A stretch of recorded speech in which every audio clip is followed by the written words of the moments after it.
Now we witness the turnover of leadership from the BCLP 25 course leader to our incoming BCLP 26 course leader. Robots, before kailangan na po ang token of responsibility mo as the next BCLP number 26 course leader. So, di naman nakatakot kay naaman yung pag-admisa naman. Hindi na surprise anak. So, gusto sa mga bro. Good evening, brothers and sisters. It is with a heart full of gratitude and humility that I stand before you today as we mark the completion of BCLP number 25 and prepare to begin a new chapter with BCLP number 26. Serving as the course leader of BCLP number 25 has been both a humbling and enriching journey. I have witnessed the hand of the Lord and the Spirit of the Lord, of course, move powerfully in the lives of our participants, service team, and in my walk with Him, and also with His Amen. I thank the Lord for the privilege of leading this course and for the opportunity to serve alongside all the dedicated and spirit-filled brothers and sisters. Today, as we turn the pages and look forward to what God has in store, it is my honor to formally pass on the torch of leadership to our incoming BCLP course leader, Bro Boots Ruiz. Bro Boots Ruiz, I entrust you the sacred responsibility not just to oversee the sessions and logistics of the course, but more importantly, to shepherd our hearts, guide souls, and live with the love, humility, and courage of Christ. We are confident that with your leadership, BCLP 26 will be another good and fruitful harvest and spirit-led journey for all who will be a part of it. Rest assured and best be assured of our prayers, support, and encouragement as you take on this new mission. May the Lord bless you, strengthen you, and grant you the wisdom as you step into this road. You and to God be the glory.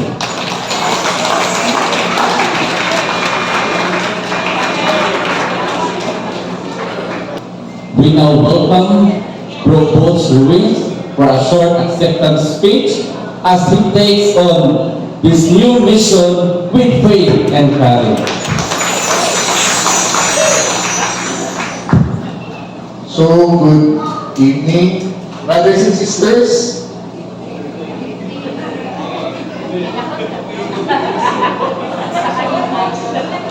First and foremost, I give all glory and honor to our Lord and Savior Jesus Christ, through whom all things are made possible.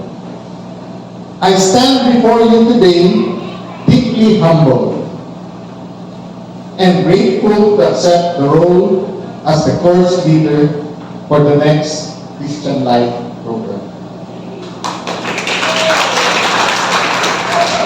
This is not a position. This is not a position I take lightly. The Christian Life program is more than a series of talks and activities. It is a journey of transformation, of coming to know Christ more intimately, and of learning how to live out our faith more fully in our daily lives. It is a mission filled with hearts are awakened, bodies are healed, and lives are renewed by the power of the Holy Spirit. I accept this responsibility with faith, knowing that I am not alone. I am surrounded by dedicated servants, a loving community, and most importantly, the guiding hand of our Lord. I believe that when we step out in obedience, God steps in with grace. My prayer is that through our service, many will come to experience the love of God in a personal and life-changing way. To the leaders who have served before me, Bro Boyer, thank you for your example. Thank you for your mentorship and for laying a strong foundation. To my future fellow team members, I look forward to working this journey with you, shoulder to shoulder and heart to heart, united in Christ. So katong ako mapili, walay balibaran. So let us continue to be instruments of God's love, pointing others and not to ourselves, but always to Jesus. May this program be not just an event, but an encounter. And may every session, every talk, every small group, sharing be a space where the Holy Spirit is free to move. So thank you again for this opportunity, and I'd also like to thank Brother Michael. Kay pagtawag niya sa ako kung yung course leader, hinag ko niya, walay balibaran. Thank you so much, Bro Michael, for this opportunity, and thank you very much, everyone. Good evening. Thank you so much, Bro Bulls, for that heartfelt and inspiring message. We are truly blessed to witness your yes to this new mission. Your faith, humility, and courage are a testament to God's continuing work in your life. Rest assured, you are not alone in this journey. We are all here to support, pray, and walk with you. Finally, the announcement of the new Unit 6 leader, as well as AGL for 6.1 and 6.2 will be given by Bro Arnold Malunhaw. Salamat kayo, sis, no? So, brothers and sisters, mabulala na ito ang unit sa atong chapter sa Iligan na natay additional 6.1 na unit. So, 5 na the previous, so may patwa akong information na masulod. So, ang ato ang na-assign na unit leader, automatic, si Bro Boyd o si Sis Erling.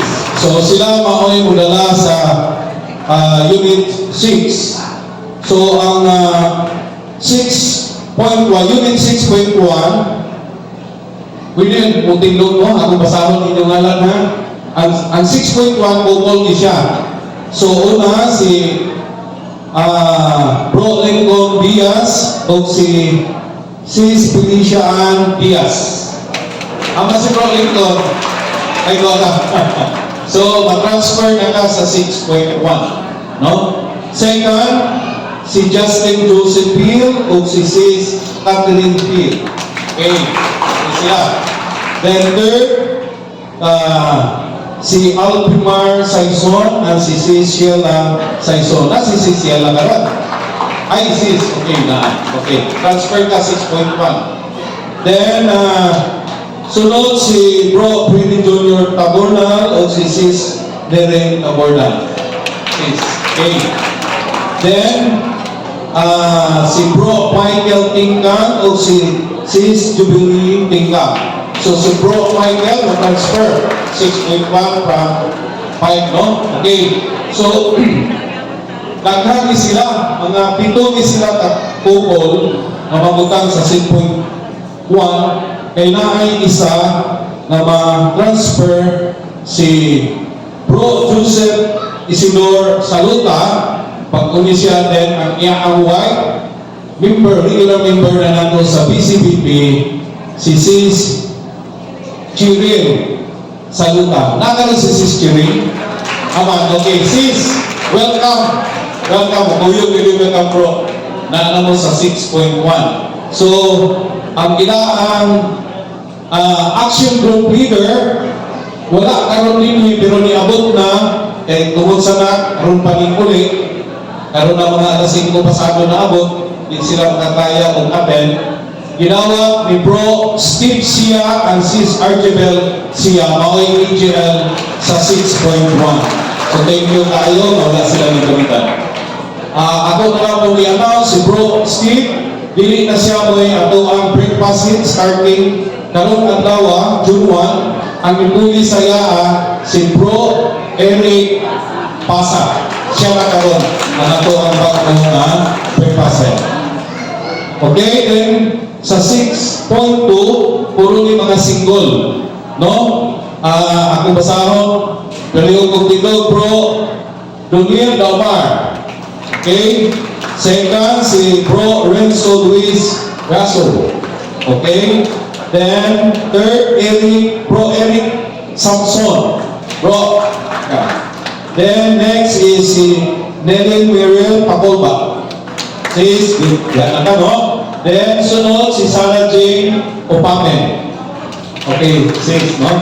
Then, second, si Bro, sis Luz Ligados. Sis Luz. Yes, good evening, sis. No? Then, ikapito, sis Bro Arcel Villanueva. Ay, sis, siya, sorry. Ay, sorry guys. Okay. Then the last, si number 8, si kailan ito Sis Josephine E. Sis. Okay. Actually invite si Bro Gino next selfie. Yahang husband. Okay. So, dimatin ninyo ang inyo ang inyo ang action group leader. Paliwag ko dito si Bro Pete o si Sis Daisy Peña. Asam ko sila Dora. Okay, welcome bro. Inyo ha, kamoy mo shipper na ni ato ang mga bangko. Ha? Okay, so salamat kayo, no? Tiwanin ninyo din. According sa inyong schedules, depende na sa inyo ang action group leader, mag-meet mo together sa inyong unit leader. Twice a month mag-meet mo ani. Okay? Sige. Thank you, Bro Arnold, for the announcement. And to our newly appointed Unit 6 leader and AGLs for 6.1 and 6.2. Thank you for saying yes to the Lord's call.